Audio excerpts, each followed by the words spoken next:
ഈ ചെടിയുടെ പേരെനിക്കറിയില്ല. ഇതിൻ്റെ തണ്ട് ഉപയോഗിച്ചാണ് ഞാൻ പണ്ട് സ്ലേറ്റ് മായ്ച്ചുകൊണ്ടിരുന്നത്.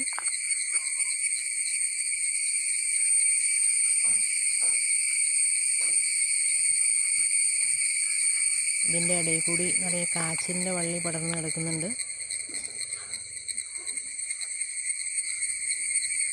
ഇതാണ് കാച്ചിലിൻ്റെ ഇല കാണിച്ചു തരാം.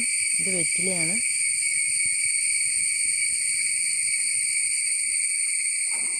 ഇത് കാച്ചിലിൻ്റെ വള്ളി പടർന്ന് കിടക്കുന്നതാണ്. ഇവിടെ നിറയെ നീലക്കാച്ചിലും സാദാ വെള്ള കാച്ചിലും ഉണ്ട്.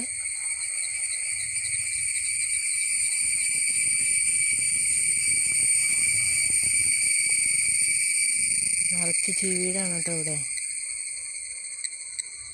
ഇതായിരിക്കുന്നതാണ് ചീവീട്.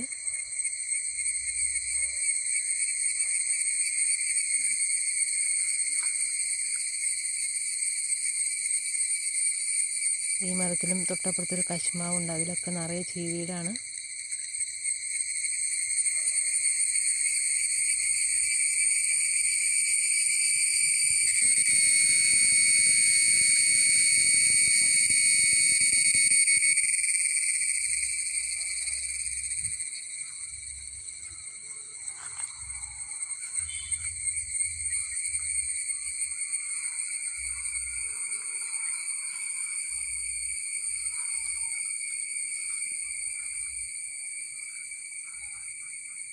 ഇത് നന്ദ്യാർ വട്ടത്തിൻ്റെ പൂവാണ് കേട്ടോ.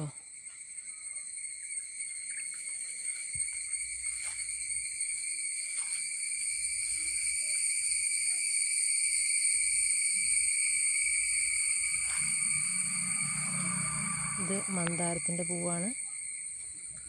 വെള്ള മന്ദാരാണിത്. ഈ രണ്ട് പൂക്കളുടെ പേരിൽ നമുക്ക് സിനിമാ പാട്ടുണ്ട്. ഇവിടെ പല സൈസിലുള്ള ചെമ്പരത്തികളുണ്ട്, പല പല കളറുകളുള്ള.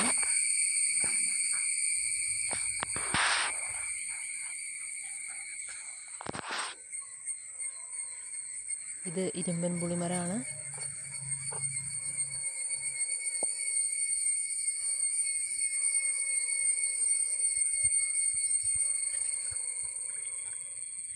അതിൻ്റെ ചുവട്ടിലെ ഇരുമ്പൻ പുളിയൊക്കെ വീണ് കിടക്കുന്നത് നിറയെ.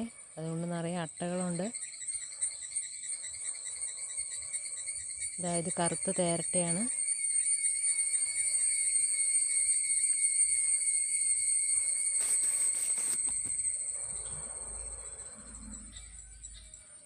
അതിൻ്റെ കൂടെ തന്നെ ചുവന്ന തേരട്ടയുണ്ട്. കുറേ ദിവസം അടുപ്പിച്ച് മഴ പെയ്ത് ചപ്പൊക്കെ നല്ല തണുത്ത് കിടക്കുകയാണ്. അതുകൊണ്ട് ഇങ്ങനെയുള്ള ജീവികളൊക്കെ ഇവിടെ നിറയെ ഉണ്ട്.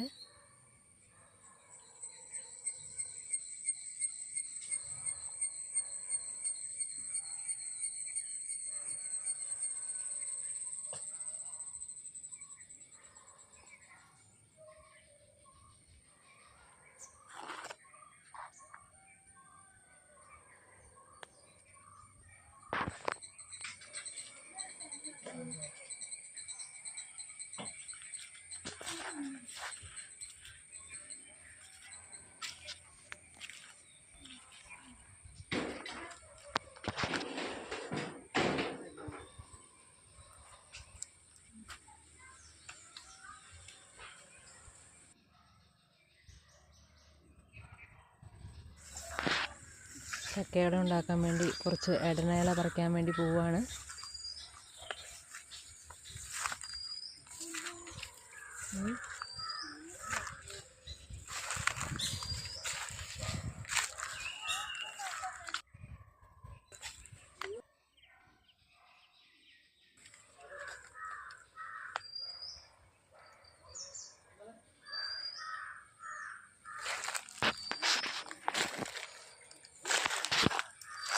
ഇതായി വീണ് കിടക്കുന്നത് പണ്ട് വേലി സൈഡുകളിലൊക്കെ ഉണ്ടായിരുന്ന കോളാമ്പിപ്പൂവാണ്.